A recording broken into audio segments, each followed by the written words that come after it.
할렐루야, 오늘도 좋은 날입니다. 잠언 14장 8절에서 19절 말씀 묵상입니다. 오늘은 인생에 정말 중요한 것이라는 제목으로 말씀을 나누도록 하겠습니다. 우리가 잠언을 묵상하다 보면 정말 중요하지만 쉽게 놓치고 살아가는 것들을 쪽집게 집어주듯이 다시 한번 생각하게 도와줍니다. 특별히 우리는 세 가지를 잊지 말고 살아야 합니다. 첫째, 우리는 하나님 나라라는 목적지를 향해 걸어가는 순례자라는 정체성을 잊지 말아야 합니다. 지혜는 자기의 최종 목적지를 알고 걷는 것입니다. 8절은 말합니다. 슬기로운 자의 지혜는 자기의 길을 안다라고 말합니다. 이 말을 직역하면 자기 인생길에 대해 깊이 생각하는 것이라는 의미입니다. 인생이란 무엇입니까? 성도는 하나님 나라를 향해 걸어가는 자들입니다. 그 최종 정착지에 나를 기다리시는 하나님이 서 계신다는 것입니다. 우리는 내가 생각하지 않는 어느 날 그분 앞에 서게 될 것입니다. 그렇다면 현재 나는 어떻게 살아야 할까요? 이것을 깊이 생각하는 사람이 되어야 합니다. 우리가 놓치지 말아야 하는 것은 내 인생의 최종 목적지는 무덤이 아니라 하나님을 향해 가고 있다는 것입니다. 이것을 알고 사는 것이 지혜입니다. 그러므로 하나님 말씀대로 살자, 하나님 뜻을 따라 살자 결심하고 살아가는 사람이 지혜로운 사람입니다. 그렇다면 어리석은 사람은 누구입니까?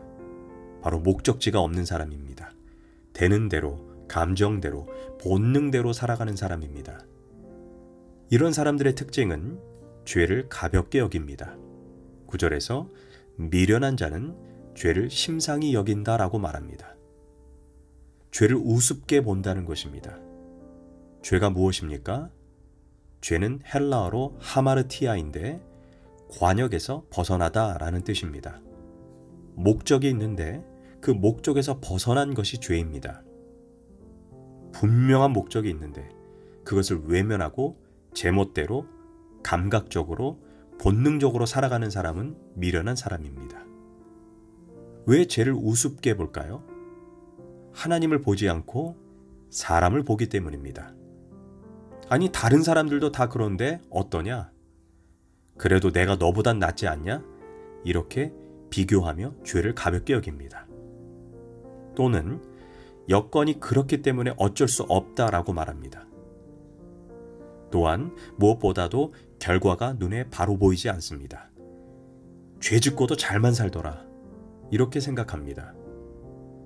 그러나 우리 인생의 최종 평가는 누구와 비교해서 옳고 누구와 비교해서 좀 더 선하게 살았느냐가 아니라 하나님의 말씀의 기준에서 벗어났다면 최종 목적지에서 반드시 책망을 받게 될 것입니다.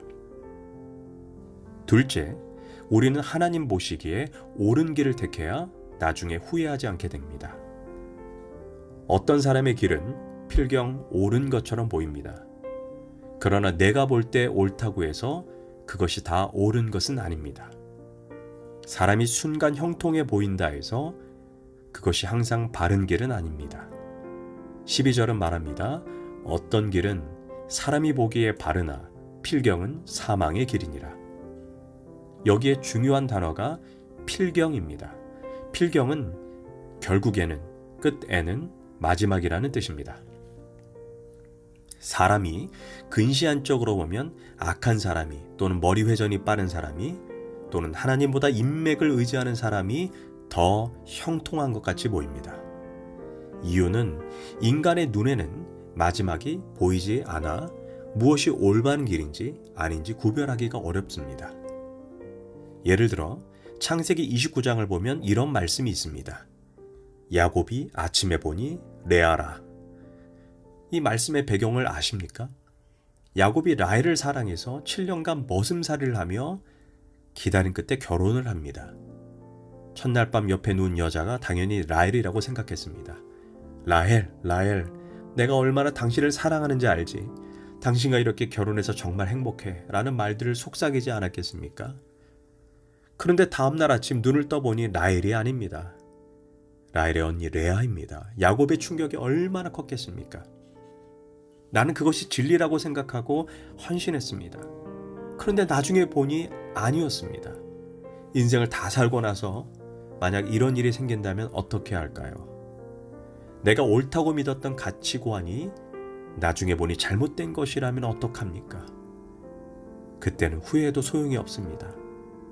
그렇다면 도대체 뭐가 옳은 것이고 뭐가 틀린 것일까요? 도덕적으로 부도덕한 길, 곤머술수의 길은 반드시 틀린 길입니다. 우리는 순간의 이익을 위하여 악 그리고 불법을 선택할 때가 있습니다. 그것은 아무리 이익과 만족을 준다 해도 그것은 죄입니다. 우리 인생의 목적이 하나님의 나라입니다. 그렇다면 그곳을 향해 가는 순례자의 관점에서 우리는 늘 생각해야 합니다. 이렇게 보면 어떤 것이 옳은지 어떤 것이 나쁜 것인지 구별할 수가 있습니다. 신기하게도 같은 사건을 놓고도 두 사람이 증언하는 내용이 얼마나 다릅니까? 그렇다면 무엇이 사실일까요? 마이크 플린 목사는 이렇게 말했습니다. 하나님이 어떻게 보시는가? 그것만이 진정한 사실이다. 아주 가슴에 새겨야 될 이야기입니다. 일전에 어떤 자매가 이런 간증을 했습니다. 학교 부근에 영화관이 있는데 약간 야하지만 꼭 보고 싶은 영화가 있었습니다. 혼자 가기는 그래서 친구하고 같이 가려고 했습니다. 그런데 그 친구와 약속을 잡으면서 극장 앞에서 만나자고 하지 않고 어느 전철역 몇 번 출구에서 몇 시에 만나자고 말했다고 합니다. 거기에서 만난 다음에 길을 갔다가 우연히 여기 영화관이 있네. 우리 모처럼 만났는데 영화나 볼까? 이렇게 해서 영화를 재미있게 보았다고 합니다. 그날 저녁 방에서 기도를 하는데 하나님, 오늘 친구와 만나서 우연히 영화를 보았습니다. 이렇게 말하는 순간 갑자기 하나님의 음성이 들려왔다고 합니다. 아니다. 너는 그 영화를 보고 싶어서 친구를 불러낸 것이다.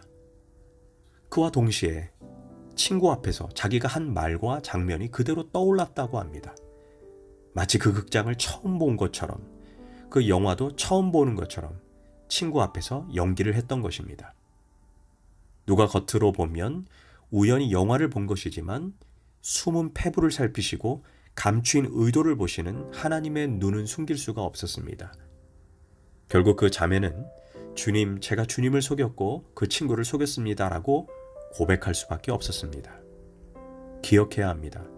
내가 옳다고 생각하는 것과 하나님이 옳다고 생각하는 것 중 둘 중에서 하나님이 옳다고 생각하는 것이 옳은 길입니다.